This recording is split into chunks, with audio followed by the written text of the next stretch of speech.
and welcome in to another episode of Heat of the Moment.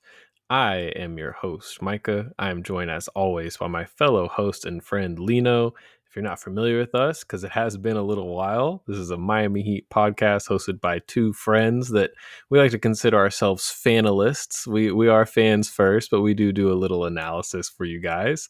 And Lino, weirdly, it's been kind of a busy couple weeks for the Miami Heat. August is normally the dead season of the NBA offseason, but there's actually been a couple transactions that I think we should just jump into. So the first one, which was pretty controversial Mhm. amongst like diehard Heat fans, was Haywood. And no one Yeah, else, by the way, we yeah, should mention. exactly. If you're not a Heat fan and you're expecting some big news drop here, this is not that.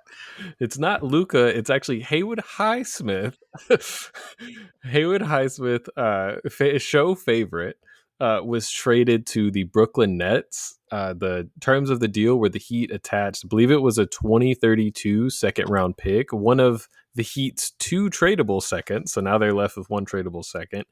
And in return, the Heat got a heavily protected 2026 second round pick. So heavily protected, in fact, that I would bet anything it will not convey. But if you don't know, in the NBA for transactions, you can't just give somebody something. You have to technically get something back. So this is basically the least you can get back from a team. So essentially the Heat salary dumped Haywood Highsmith to the Brooklyn Nets. Why would they do this? It gets them under the luxury tax. Were there other ways they could have done this? Was there a rush to do this? Those are the things we can discuss. But Lino, Haywood is gone for reasons that are controversial. What are your initial thoughts here? My initial thoughts are one of appreciation for what Haywood Highsmith has been able to do for the Miami Heat as far as being a star in his role. I think some of the reactions are probably more sentimental than rationally necessary, in the sense that Haywood Highsmith is a really solid second or third string player as a wing. He doesn't necessarily contribute as a starter, and we're not exactly going to be in the type of winning position where him sticking around as long as possible was going to be super important for us. I would have loved to just have him just for the sake of having him if they didn't mind paying that tax, just because he's a solid player that I enjoy rooting for. But ultimately, when it comes to the amount of wins we're going to have this year, I don't think the needle has moved one way or the other very much. That being said, it is tough to say goodbye to a wing player of his size and with his shooting ability when he's on. I think he shot like 46% from three in the playoffs postseason and like 38% from the regular season. And it's going to be difficult not to have that, especially if we don't replace that with some consistent shooting. I know we did sign, Simone Fontecchio, who's generally known to be a good shooter, but I don't know if he's going to be able to jump in and immediately play that role as well as Haywood did. So it'll be a few question marks in regards to our wing rotation, but I do think this at least opens up space for some guys I'm excited about. Especially a few players who've been playing internationally. There is more minutes to go around for some of our young guys. So that's kind of where I'm at with it. But I know that you were pretty frustrated when we first heard that Haywood Highsmith was leaving. So I'd love to open the door for someone who cares way more about this than I do. So take it away. It's so tough because I was texting you, I was angry, and I sit down to do the show notes for this, and when I do that, often ends up being pretty cathartic for my Heat fan heart because I have to type all this out, get all my thoughts together, and by the end of it, I was like, "This is our 10th man. It was a second." I was, it always grounds you in reality. But yeah, initially my frustration was just that Haywood's a helpful player and I honestly was surprised they had to attach a second. I thought Haywood would have like some value actually. Me So the too. fact, yeah, especially to like a good team. And Brooklyn's one of the only teams with cap space. I guess the Heat, just so people know, the Heat were over the luxury tax. This deal put them under the luxury tax, but you don't have to get under the luxury tax until the end of the season. It's not something like there was some deadline approaching. It's like next May, technically. Now, of course, they really have to like February, which is the trade deadline, that they had to make sure this happened. And I guess they just didn't want to get to the trade deadline and teams kind of would know they had them over a barrel and would maybe ask for even more than a second. So in some ways, it's taken care of, it's done. But Haywood's a helpful player. Haywood's one of those guys that if Jaime was having a bad night, if Pelle Larsson was in foul trouble, if one of the bigs was, if Jovic or somebody couldn't play, it's like, well, H will just do it. He wasn't going to give you a lot offensively other than catch and shoot. And defensively, he was incredible, and you could always rely on him to pretty much guard anybody, to at least an adequate level, usually a high level. So he's a helpful player. I probably think Brooklyn's going to trade him and acquire like 2 more seconds, like at the trade deadline, and that'll be frustrating. But again, it just seems like the Heat felt like they needed to get this done. Positives, like you said, this definitely means minutes for Pella, probably means more minutes for Jaime. We should note Haywood was injured. He suffered a meniscus injury, so he wouldn't have been ready to start the season. And so maybe that's why the Heat kind of felt like Brooklyn's the only team that's going to do this now that he has this meniscus injury.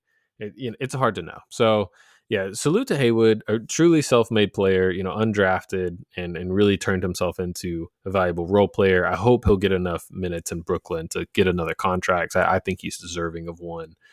But yeah, honestly, like you said, the team is not measurably different. The one thing I will say, and we'll get to who they sign in his place next, but perimeter defense is a little worrisome for me right now. Mm-hmm. You have Davion at the point of attack, which is great. You have Wiggins, which is great. And then you have Bam. Like those three, I feel great about.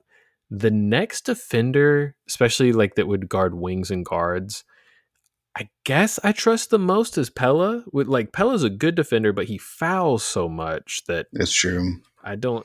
And we know Tyler and Norm, they'll try, but they're not going to be high level defenders.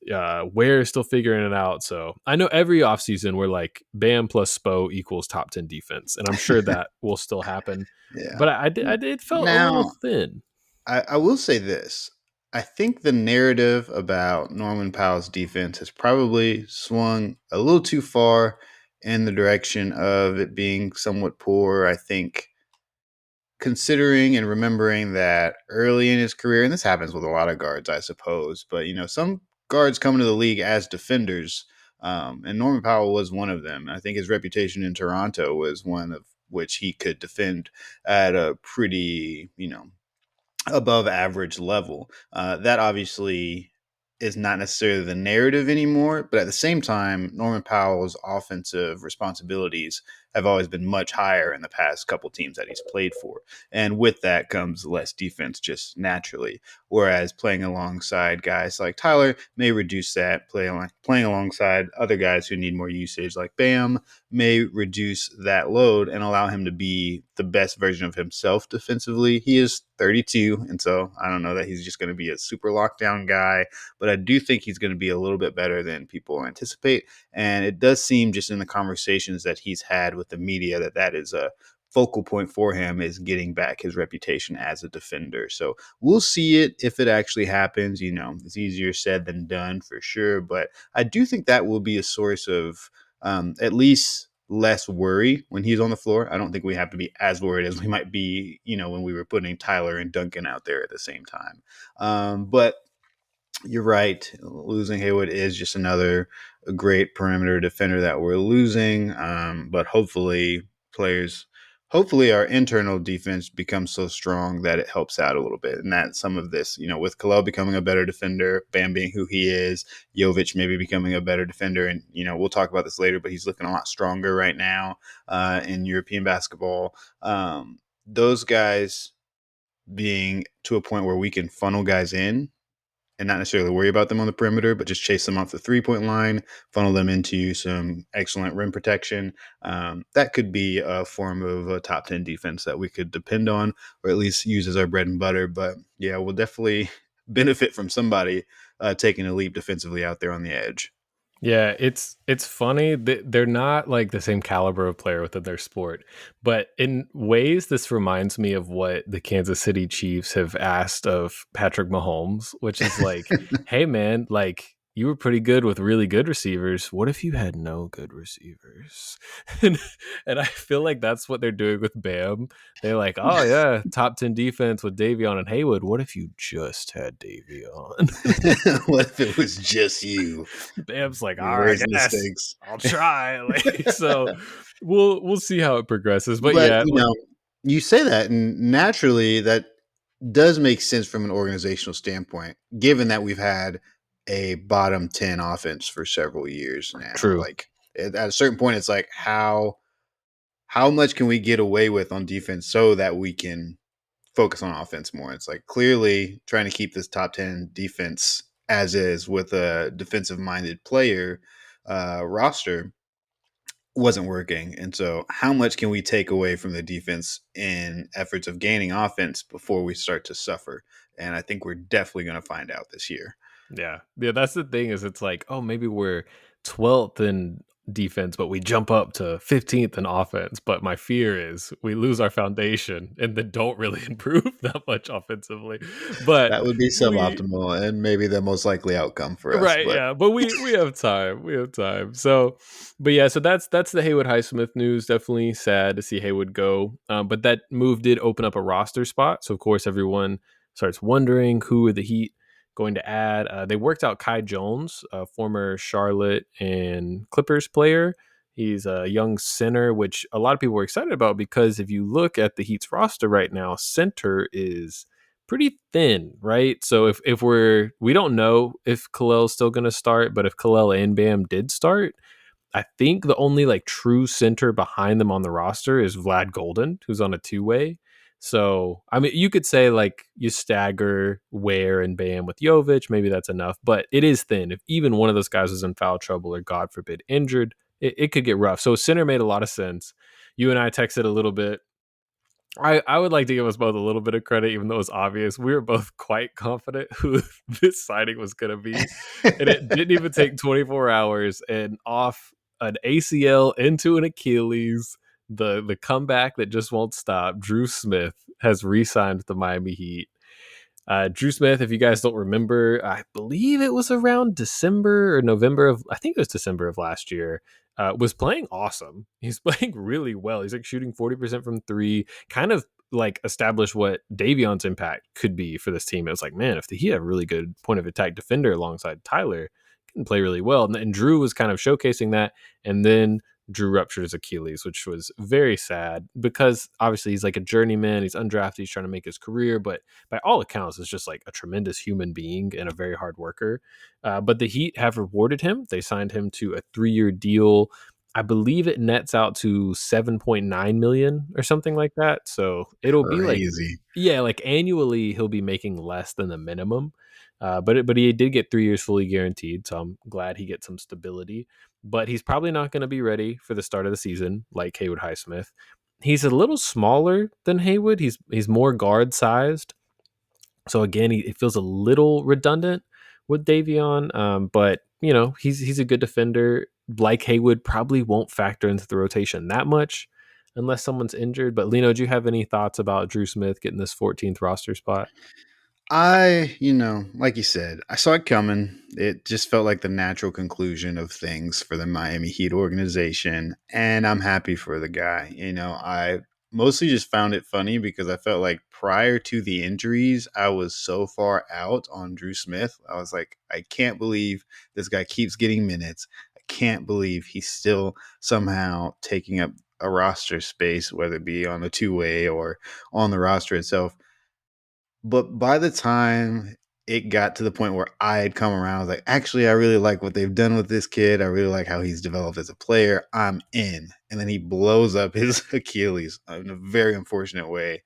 And at the same time, I was like, if he comes back healthy, this could be really good for us and just be something we have stashed away. So it's been interesting to see myself become more and more positive about Drew Smith as a player, even though he's played less and less over the years. So we'll see how things go. But overall, he did show some really important skills as a defender and as a shooter, and those are two things that we can always use more of. So, especially when it comes to our guard core and trying to find out if KJ is going to be a real player moving forward, having a little bit of insurance there is going to be vital. And yeah, so we'll see what happens. But congratulations to Drew Smith, man. It is borderline impossible statistically to get a contract in the NBA, and he got one. So really happy for him and excited to see what he can do with it. Yeah, you just highlighted really well. It's been quite the roller coaster, I feel like, amongst Heat fans with Drew Smith. It's like when he had the ponytail and was in summer league, it was like, what does this guy do? And then last winter, it's like, oh my God, point He guard does everything. defense. Yeah, this is amazing.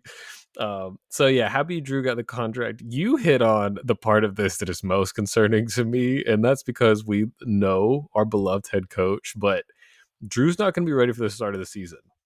Kasper Siakachonis, you better show something before he gets back because Spo is dying to give your minutes to a defense first point guard.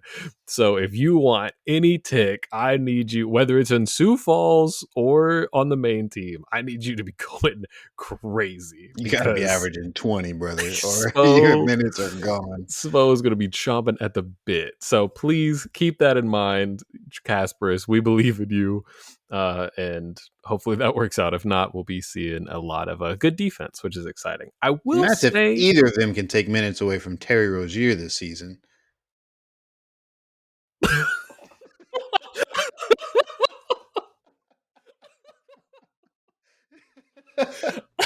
No?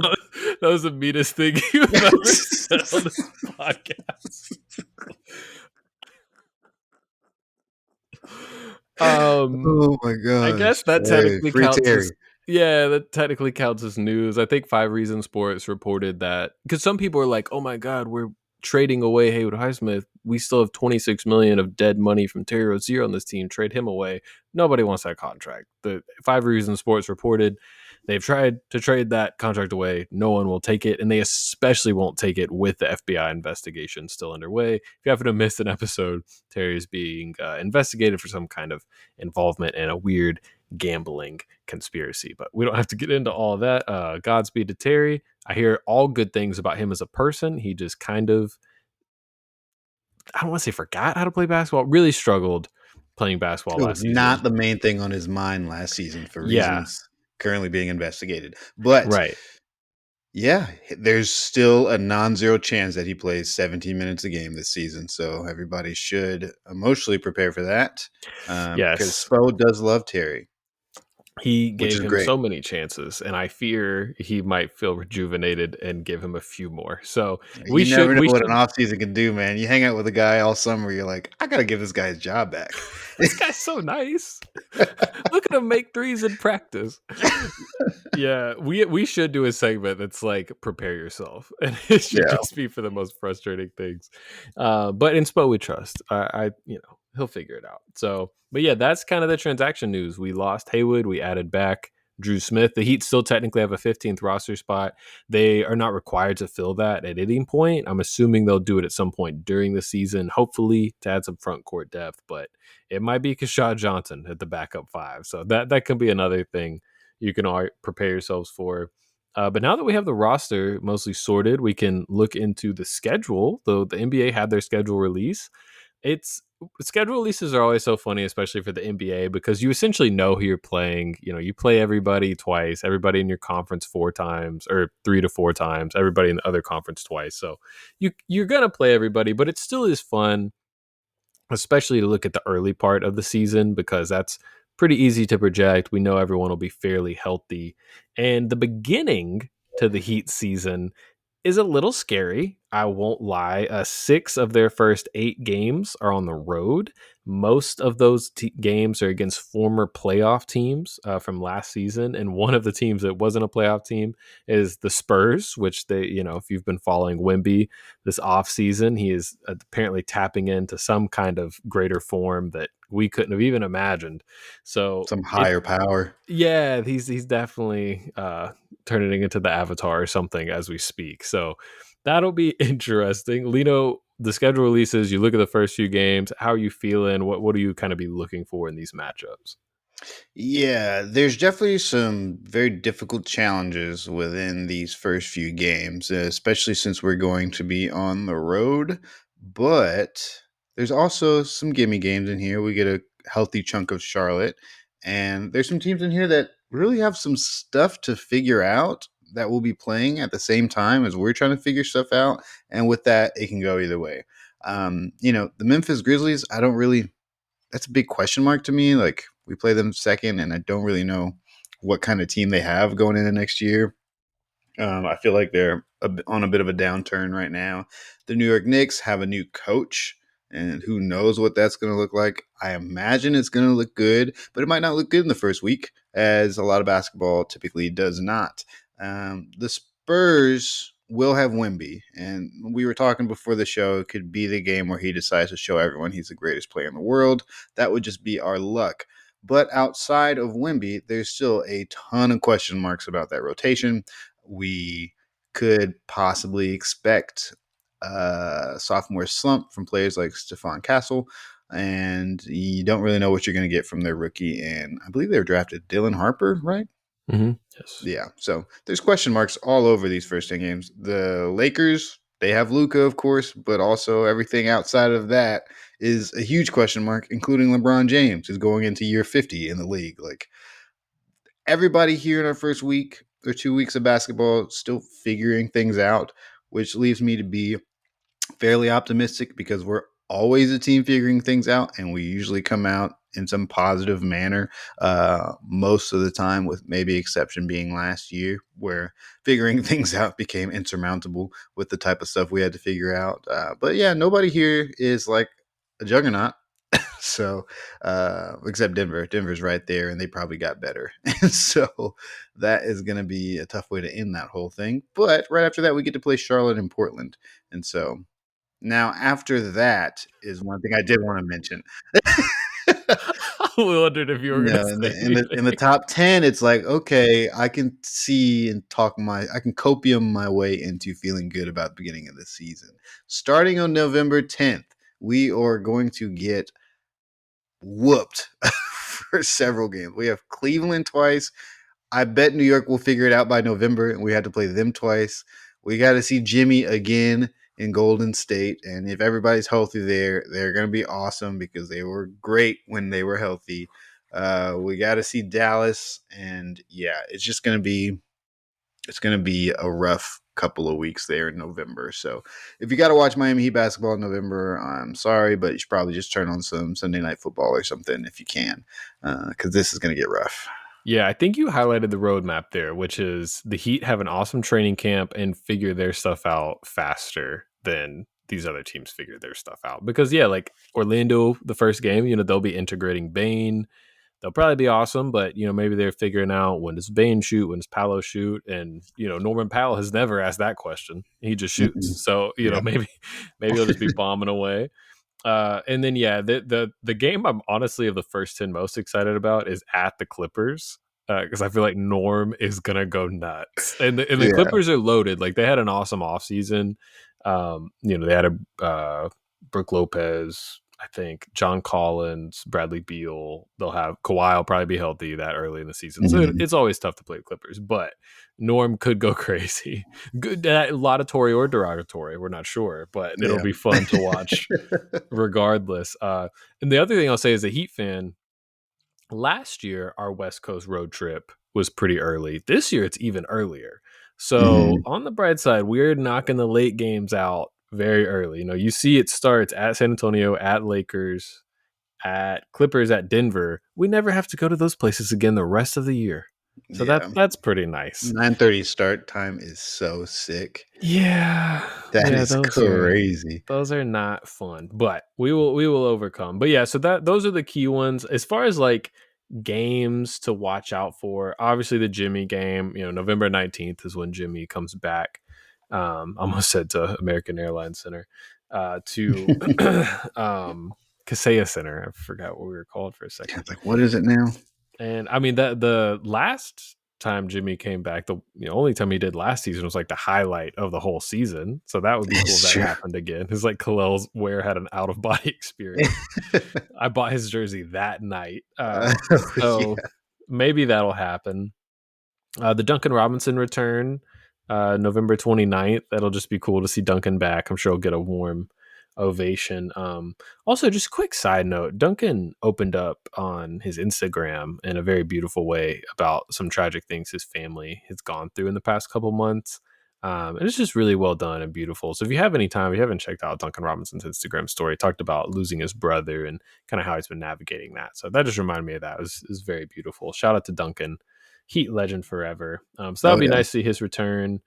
The one thing schedule wise that was funny that doesn't involve the Heat is Pat Riley's getting a statue this season from the Los Angeles Lakers, and it's when they're playing the Celtics, which obviously makes sense. I was like their rival, but I'm like, he's an employee of Miami. Like, what? So he's gonna fly out there while we're playing somebody else and just like have a whole ceremony. Like, no Heat people can go. Like, That is that really bizarre. it's crazy I to guess they me. didn't want to make it like a Heat thing, but at the same time, yeah, I mean, I guess it really doesn't have anything to do with his success as a Miami Heat GM and coach. It's like this is for Lakers people, but yeah, very Yeah, I just feel strange like scheduling.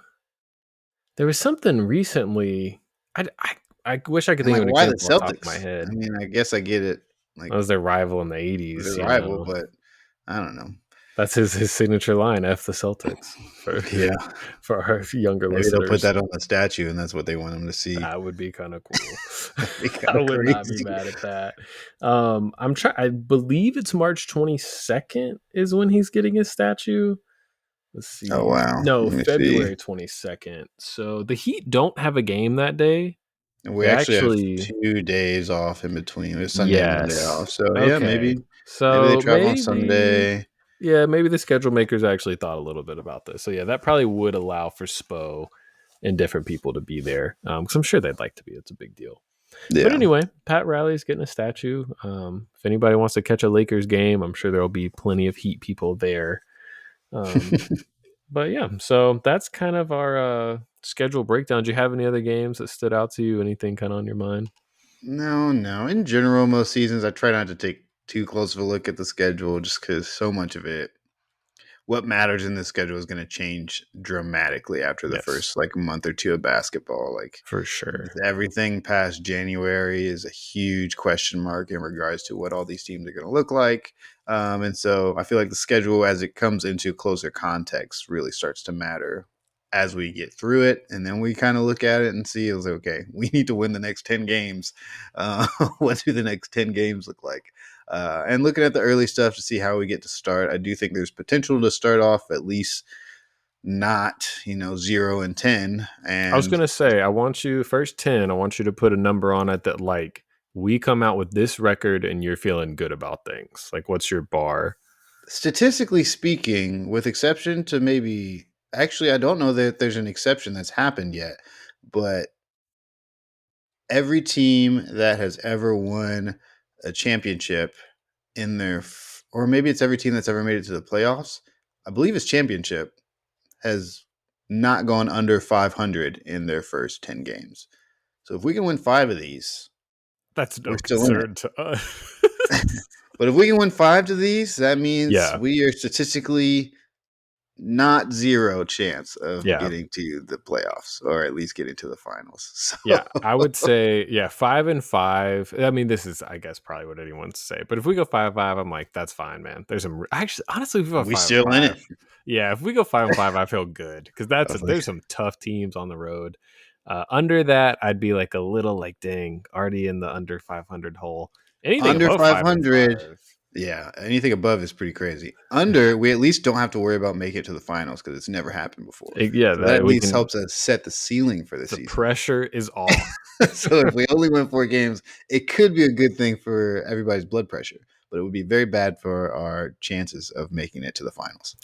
Yep. So yeah, we'll see. It's funny to talk about these things. Like there will be a point in the not very distant future where we're like, hey, we went 2-8, so let's talk about it.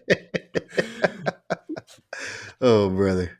So yeah, that's kind of the schedule release. Definitely going to be fun to see how that plays out. We'll be here with you for every bounce and basket.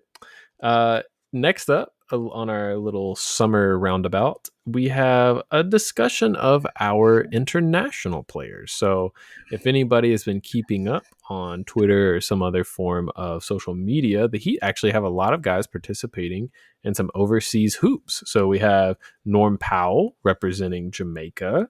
We have Nikola Jovic playing for Serbia. We have Pella Larson playing for Sweden, and we have Simone Fontecchio playing for Italy. So quite a bit of Heat international hooping going on. I like to consider myself a basketball sicko. I'll be honest with you guys, I'm not watching these games. I'm just watching the highlights, but the highlights have been cool. Lino, do you have any takeaways from what we've seen our guys doing over there?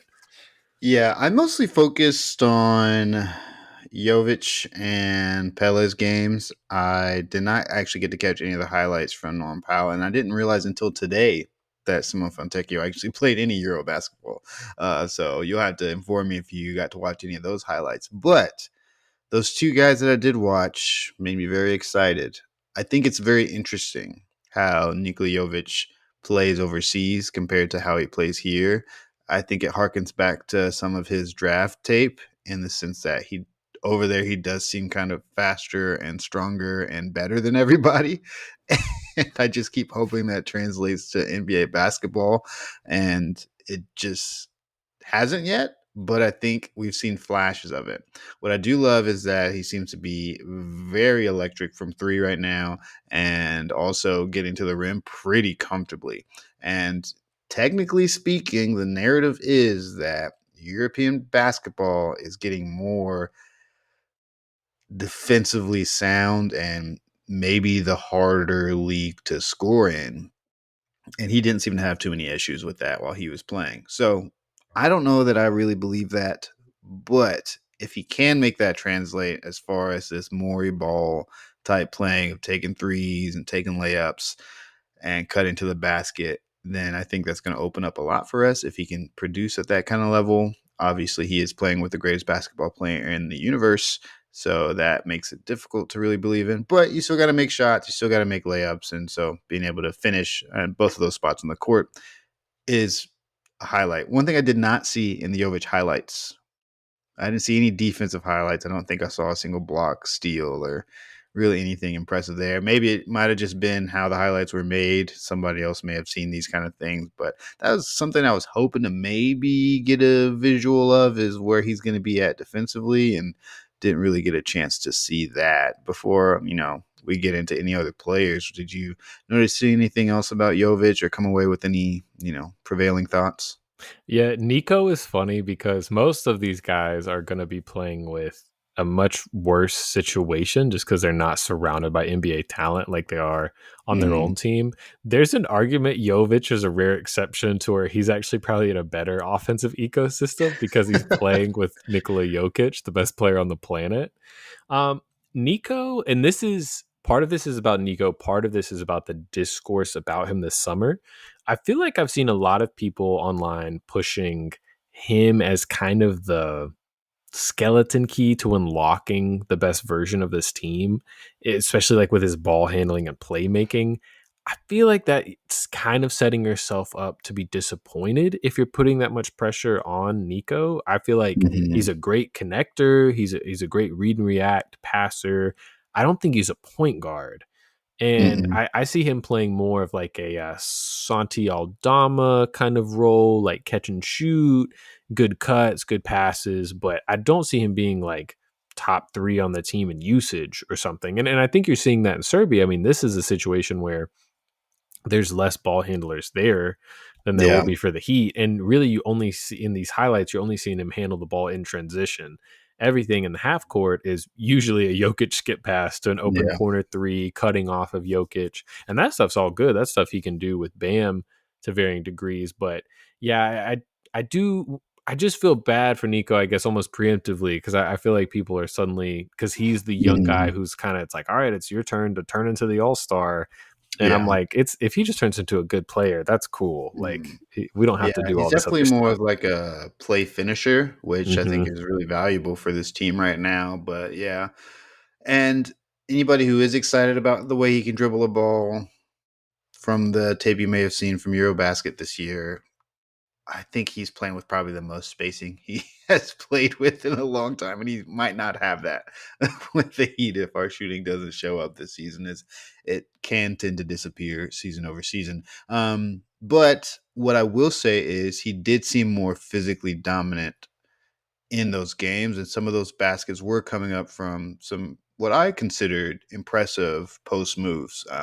Just getting back to the basket, dribbling back, and getting to some really simple post moves that if he can be a little bit more dominant in that way, I could see his usage going up a little bit. I could see Spo drawing some things up for him a little bit, and that would help alleviate some other things on the floor. But the shooting and the cutting and the finishing at the rim are going to be all the key things that he needs to hone in on, and we need to see something defensively. If he is as strong as he looks, that's great because he's 6'10", and he's more than likely going to have to be our backup center through several different spans in this season. So that is going to be something important. But overall, I didn't see anything alarming, and that's always a good thing. Yeah, I think Nico's having a good summer. I think there's Yeah. definitely reason to be optimistic. He'll be a better version of himself than last year. So definitely cool with all of that. I love Heat fans. They put a lot of pressure on these guys, and then they get mad when they don't meet made up expectations. It's Yeah. like, let's just enjoy Yeah. what Let's happens. just So take it for what it is. speaking of expectations, Pelle Larsson playing for Sweden is balling in the most Pelle way you would expect, and that Dude. is 90% of his highlights are him getting fouled. What a demon, dude. What an absolute unit. I love how This Pelle guy's plays. free throw Pelle machine. Pelle was born to be Derrick Henry, and he just happened to be a basketball player. A He Swedish wants basketball player. HB dive every Bro. time. Bro watched James Harden highlights, but all the wrong ones. Like, he didn't watch any of the exciting highlights. He watched those highlights and said, I need to get to the foul line as much as possible. You Yeah. know what's really throwing me right now? The Pelle Larson is older than Nikola Jovic Mm, by yeah. 2 years. It's crazy. That I was Nico's just very looking at the young. stats. I said, what on earth? So, we're already past the Jovic thing, but we really should stop and appreciate how young Jovic is. And so there's Yeah. still a huge runway for him. Yes. But Pele, given his shorter runway, still looks really good in some very interesting ways. Hmm. You're right. His highlights, all free throws, but is just doing a great job of creating contact. The hustle plays are there, dive into the floor, like being disruptive defensively.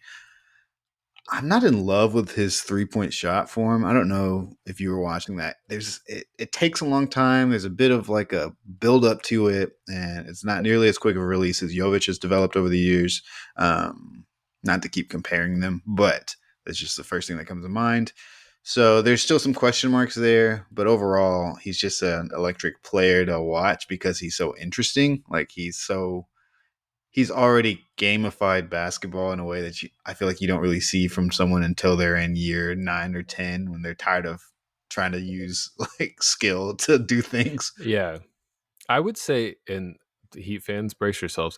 I would say the way he draws free throws is most similar to how Jimmy draws free throws, which It's is right out of the textbook. I know I'm stronger than this guy, and I know I have the angle, and so I'm gonna hit him and then try and make the layup. To me, it's not as much of the grifting Chris Paul, James Harden variety where he's like, Mhm. I mean, he does some flailing, but he's not constantly like swinging his arms in odd angles. It's honestly mostly his shoulder that's Yeah. creating He gets a contact. shoulder into people and then he goes for the layup for sure. Did you But yes, he's always see? moving forward.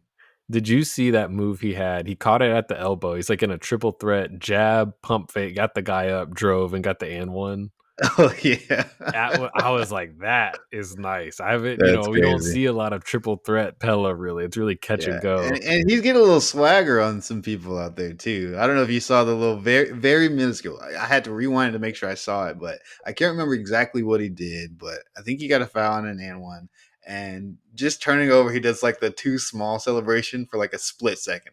It's like a it makes it disappear before anybody can even see it.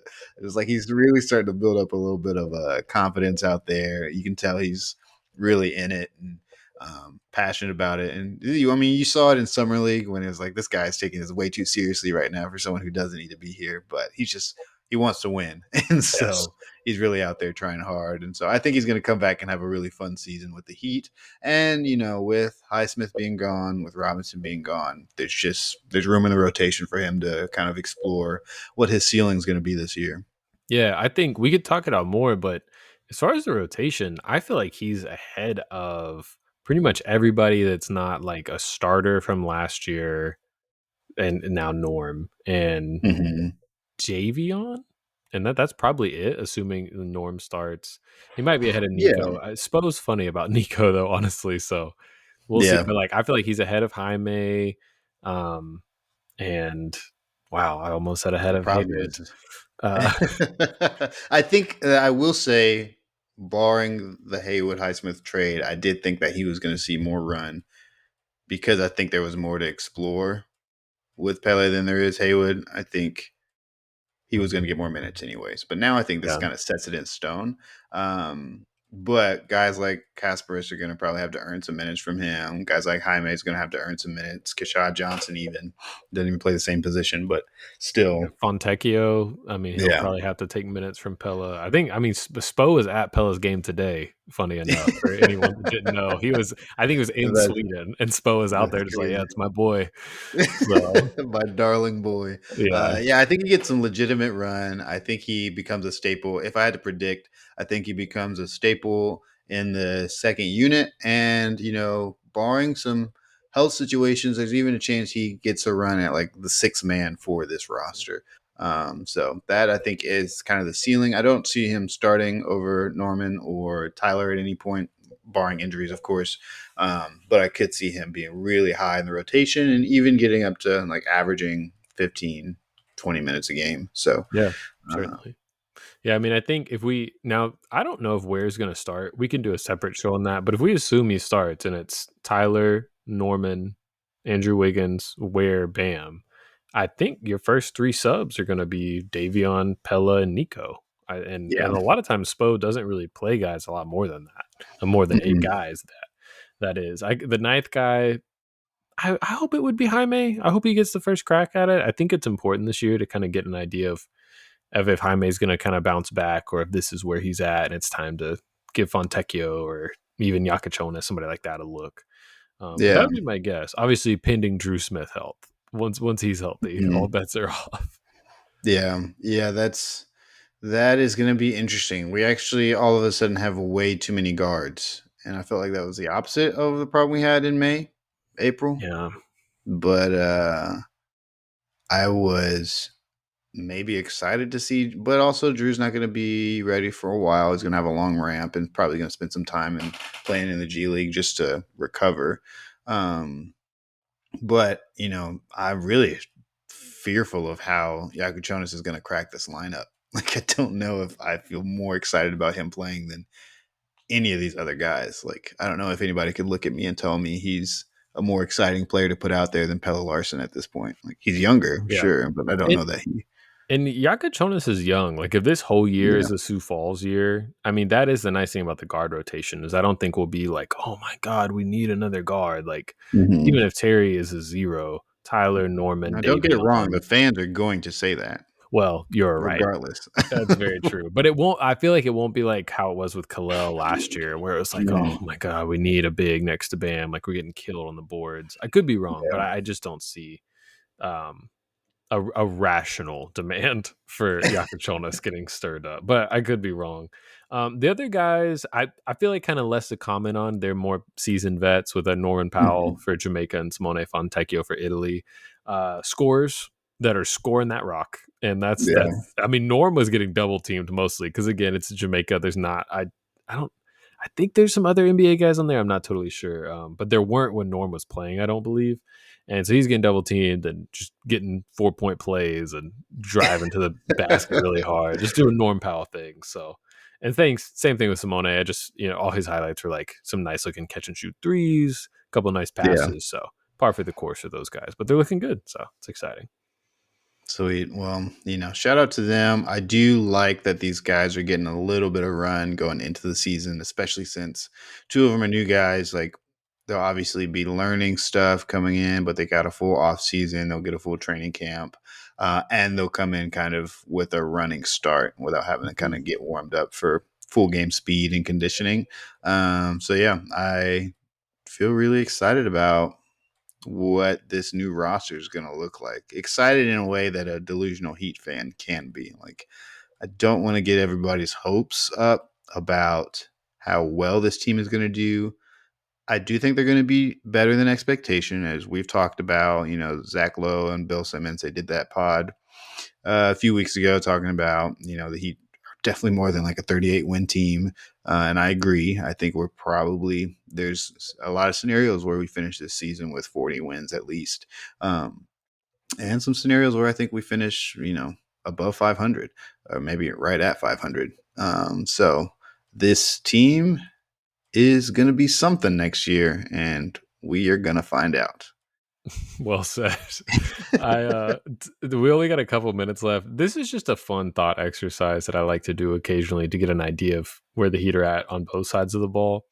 But lineup wise, I just want to think if we were to put together the very best offensive and defensive lineup we could, who would we choose? And it's rare in an NBA game you really would go to this kind of lineup, but it's fun to think about.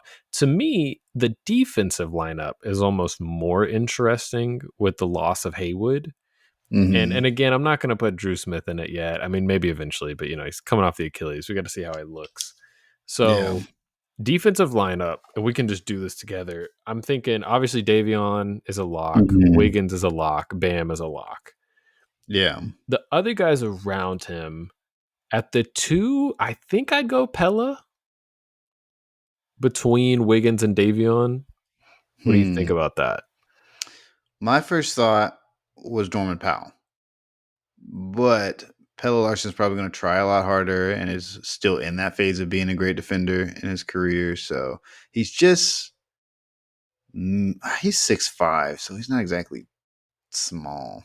Yeah, He's we could go stocky. Pelle. Yeah, he's Okay. stocky. He's strong. He's disruptive on defense too. Yeah. And so this to me is the most interesting decision, and that is the other front court player. So Hmm. you could go Ware. I'm sure a lot of people are thinking it's crazy that Ware's not a lock, but as you and I both know from years of Hassan Whiteside, blocking shots does not mean you're playing great defense all Yeah. the time.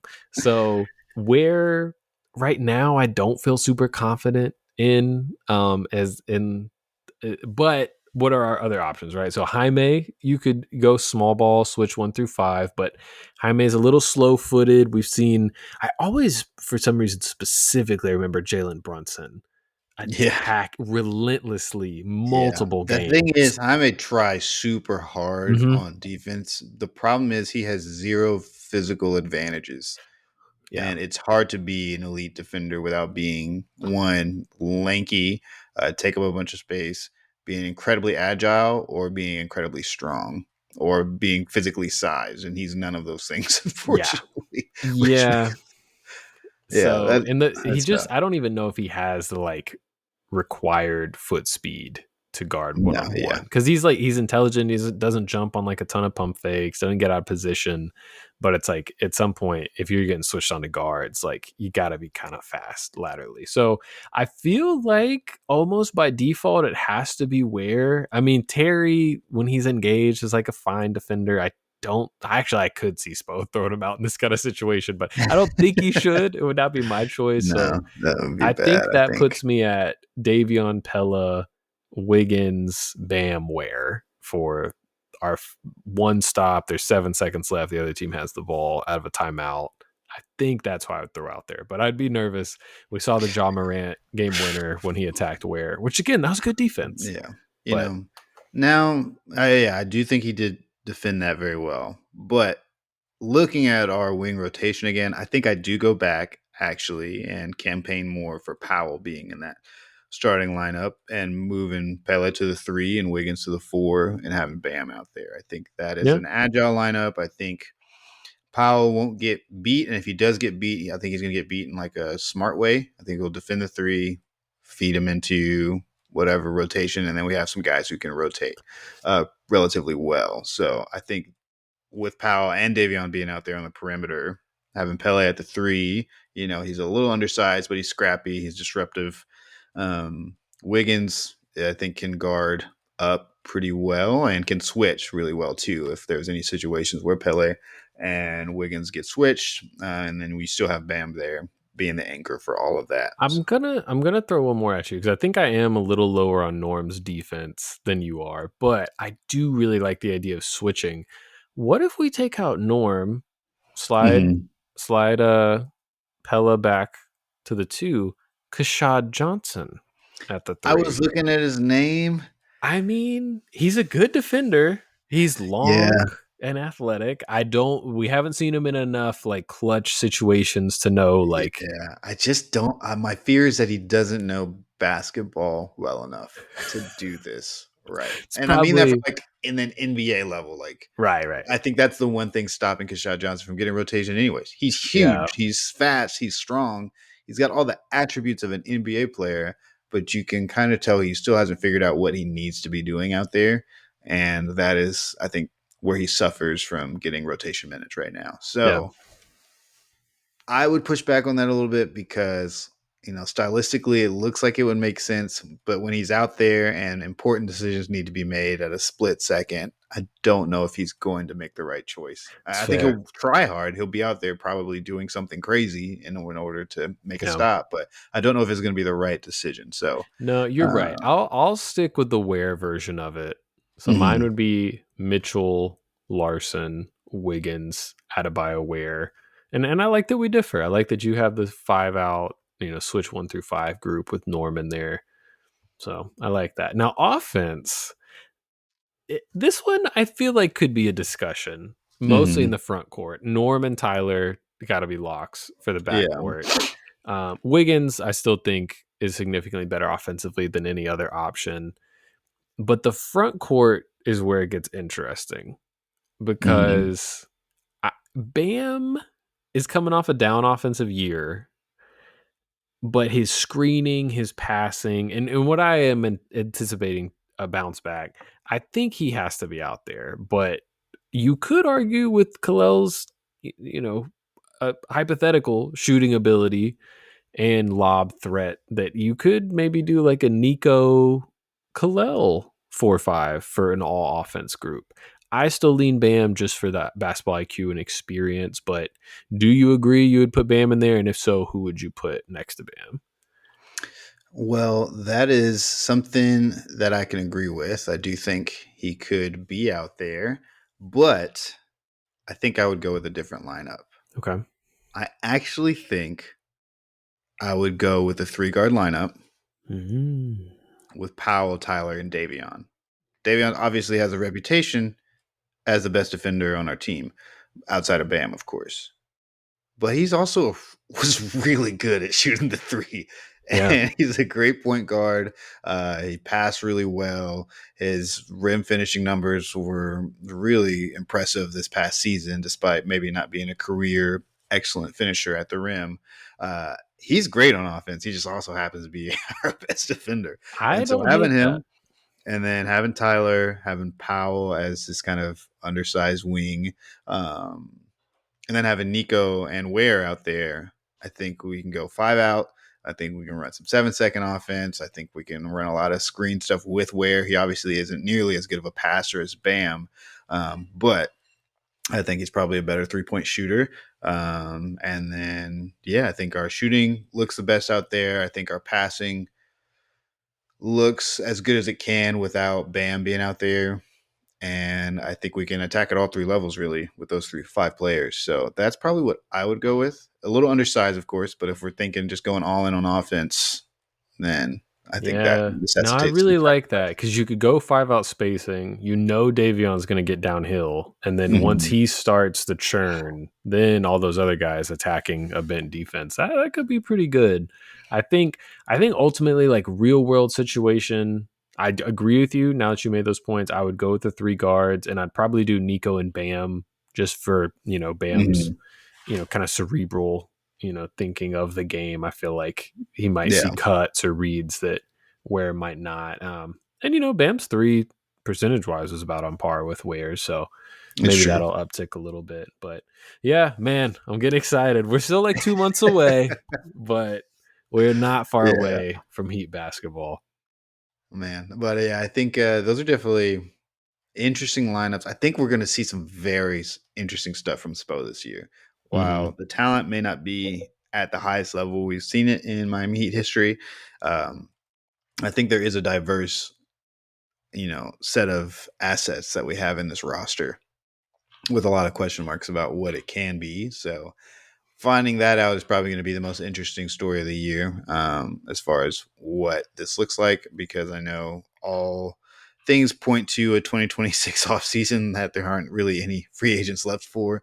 But you never know what could happen next summer. And I'm very curious to see what kind of pieces we will have available for trade or have available to build around. So we'll see what happens. Yeah, it's exciting times. We will be with you guys every step of the way. We'll keep kind of doing sporadic episodes over the off season when things happen. If we have a fun idea to run past you guys, and then of course once we get back into the preseason and things like that, we'll be back with you guys on a weekly basis. But in the meantime, if you have anything you want to ask us about, we'd love to do a mailbag show. If we get a couple questions, if you know us personally, just text us. If you're someone that doesn't, leave a comment. YouTube or Spotify, wherever you may be taking in the show. Please like and subscribe on any of those platforms. We appreciate you guys for tuning in. For myself, Micah, my good friend Lino, we'll see you guys next time.